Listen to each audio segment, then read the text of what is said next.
Hello friends, how are you? My name is Rizwan Hafiz and today I'm going to talk about another very important topic, that is G protein coupled receptor or G protein linked receptor.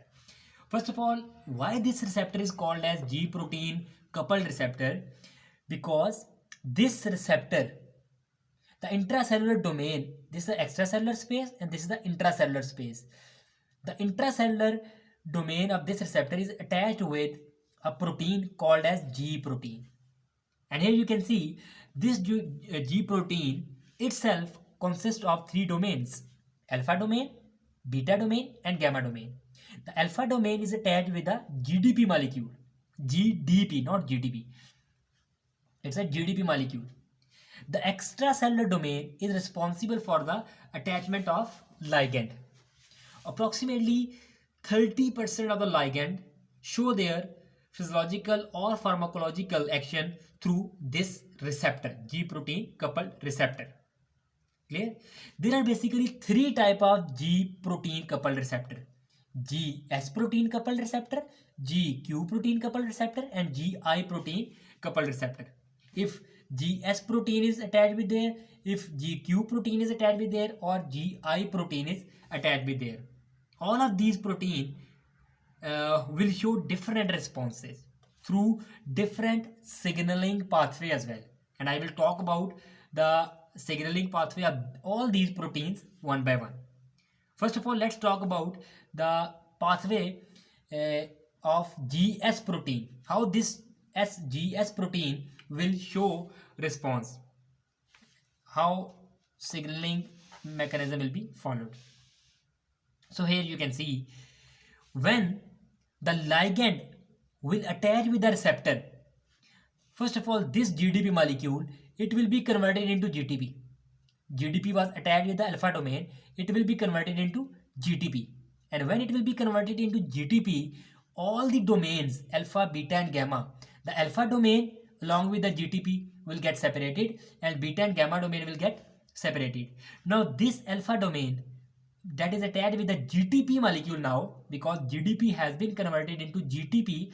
Now this alpha domain attached with the GTP molecule, it will attach with the adenyl cyclase enzyme, adenyl cyclase.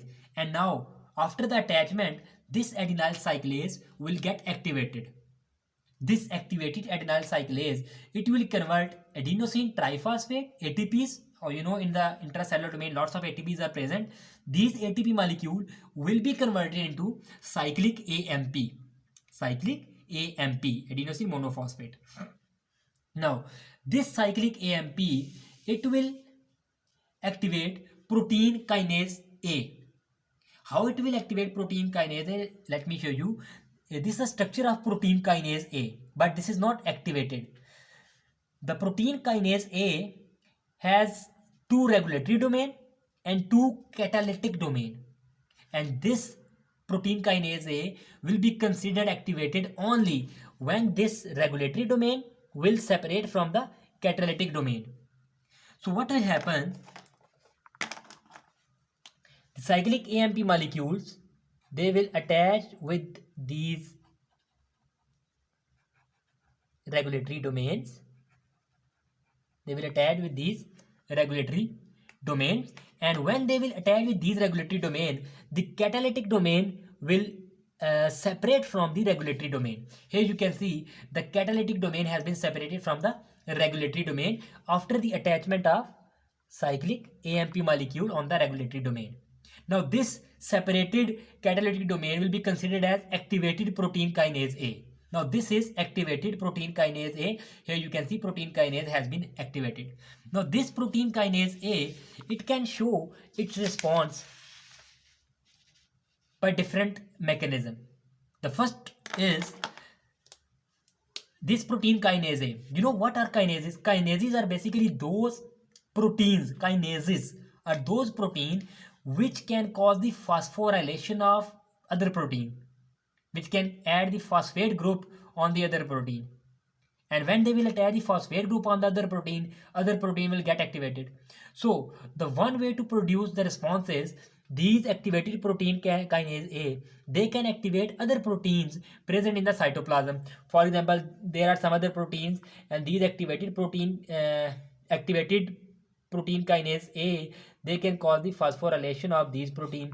They can cause the phosphorylation of these protein, and once these protein has been phosphorylated, these protein will get activated, and now these activated protein will produce response. Similarly, these protein kinase A, activated protein kinase A, they can get enter inside the nucleus as well. And when they will get enter inside the nucleus, they can cause the activation of cyclic AMP dependent response element binding protein, or CREB binding protein. This CREB is a basically transcription factor. Now these protein kinase A that is activated, I have explained that kinases basically cause the phosphorylation. So they will cause the phosphorylation of these CREB as well. And once these CREB has been phosphorylated, they will be considered activated. Now they are activated. Now these CREB, they can attach with cyclic AMP response element, or we can say CRE, cyclic AMP response element. These CREB along with the CRE, they can cause the transcription of target genes, certain genes. And when the transcription of certain genes will take place, it means from those genes RNA will be formed. You know what is the transcription? Conversion of gene into RNA. RNA will be formed. Now this RNA will come out of the nucleus. It will attach on the ribosome. And when it will attach on the ribosome, obviously after the process of translation, different new proteins will be formed. And these new protein will certainly produce a kind of response as well. So in this way, G protein coupled receptor can show their response. Obviously, if the response shown by this pathway will be immediate, because only all proteins are already present in the cytoplasm, they just need to be activated. So in this, the response produced by this pathway will be immediate and faster, and the response produced by this pathway will be delayed response. Why? Because obviously this pathway need the synthesis of new protein, and obviously it will take some time, while in this pathway proteins are already present, they just need to be activated.